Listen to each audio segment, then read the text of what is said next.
नमस्कार दोस्तों, अमेरिका और ईरान के बीच पिछले कुछ महीनों से जिस तरह का तनाव देखने को मिल रहा था, उसे देखते हुए दुनिया को डर था कि कहीं हालात एक बार फिर बड़े युद्ध की ओर न बढ़ जाएं।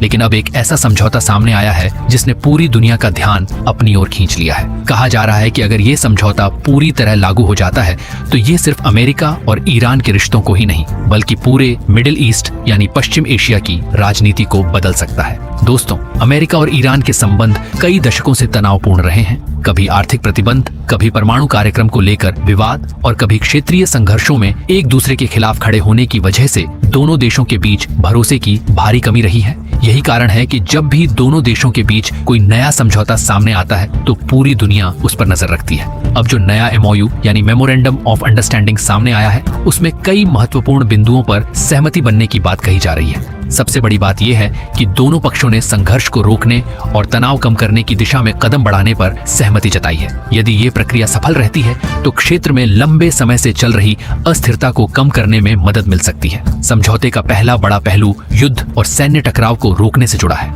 इसके तहत दोनों पक्षों और उनके सहयोगी गुटों के बीच सैन्य कार्रवाई को सीमित करने तथा तनाव कम करने की बात कही गई है। ये कदम इसलिए महत्वपूर्ण माना जा रहा है क्योंकि पिछले कुछ समय में पूरे क्षेत्र में सैन्य गतिविधियां काफी बढ़ गई थीं।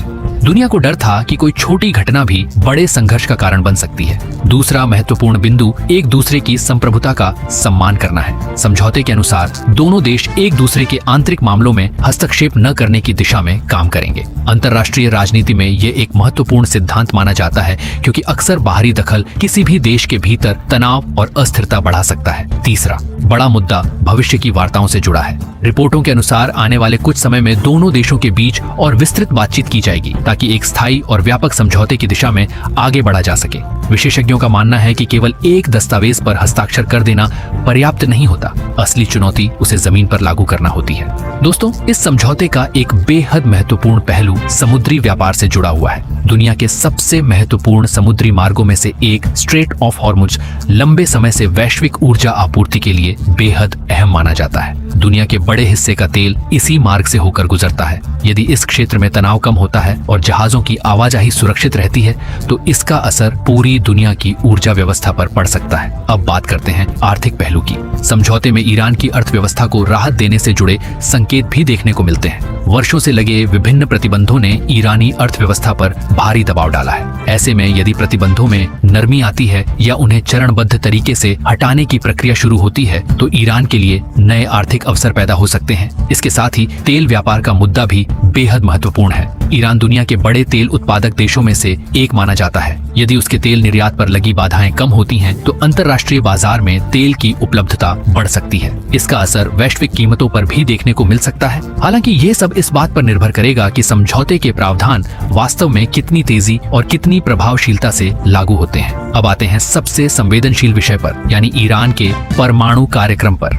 कई वर्षों से यही मुद्दा अमेरिका और ईरान के बीच सबसे बड़े विवाद का कारण रहा है। समझौते में परमाणु गतिविधियों को लेकर निगरानी और बातचीत जारी रखने की बात कही गई है। ये विषय इसलिए महत्वपूर्ण है क्योंकि दुनिया की कई बड़ी शक्तियां नहीं चाहती कि क्षेत्र में परमाणु हथियारों की होड़ बढ़े। विशेषज्ञों का कहना है कि यदि परमाणु कार्यक्रम को लेकर पारदर्शिता बनी रहती है और अंतर्राष्ट्रीय एजेंसियों की निगरानी जारी रहती है तो इससे भरोसा बढ़ सकता है। लेकिन यदि किसी भी पक्ष को लगे कि समझौते का पालन नहीं हो रहा है तो तनाव फिर से बढ़ सकता है। दोस्तों, इस पूरे समझौते का असर केवल अमेरिका और ईरान तक सीमित नहीं रहेगा। इसके प्रभाव इजराइल, सऊदी अरब, संयुक्त अरब अमीरात, लेबनान और पूरे पश्चिम एशिया में महसूस किए जा सकते हैं। क्षेत्र के कई देशों की सुरक्षा, व्यापार और कूटनीतिक रणनीतियां इस बात पर निर्भर करेंगी कि आने वाले महीनों में यह समझौता किस दिशा में आगे बढ़ता है। हालांकि अभी भी कई सवाल बाकी हैं। क्या दोनों पक्ष अपने वादों पर कायम रहेंगे? क्या प्रतिबंध वास्तव में हटाए जाएंगे? क्या परमाणु मुद्दे पर स्थायी समाधान निकल पाएगा? और सबसे महत्वपूर्ण, क्या यह समझौता लंबे समय तक शांति बनाए रखने में सफल होगा? फिलहाल इतना जरूर कहा जा सकता है कि दुनिया के दो बड़े विरोधी देशों ने कम से कम बातचीत का रास्ता चुना है। अंतर्राष्ट्रीय राजनीति में यह एक सकारात्मक संकेत माना जा रहा है। लेकिन इतिहास गवाह है कि ऐसे समझौतों की असली परीक्षा कागज पर नहीं बल्कि जमीन पर होती है। अब देखना होगा कि आने वाले दिनों में ये समझौता शांति और स्थिरता का नया अध्याय लिखता है या फिर दुनिया इसे एक और अधूरी कोशिश कोशिश के रूप में याद रखती है। दोस्तों, अमेरिका और ईरान के इस समझौते पर आपकी क्या राय है? क्या इससे वास्तव में पश्चिम एशिया में शांति आएगी या फिर यह सिर्फ अस्थायी राहत साबित होगी? अपनी राय कमेंट बॉक्स में जरूर बताइए। वीडियो पसंद आया हो तो लाइक करें, शेयर करें और चैनल को सब्सक्राइब करना ना भूलें। धन्यवाद।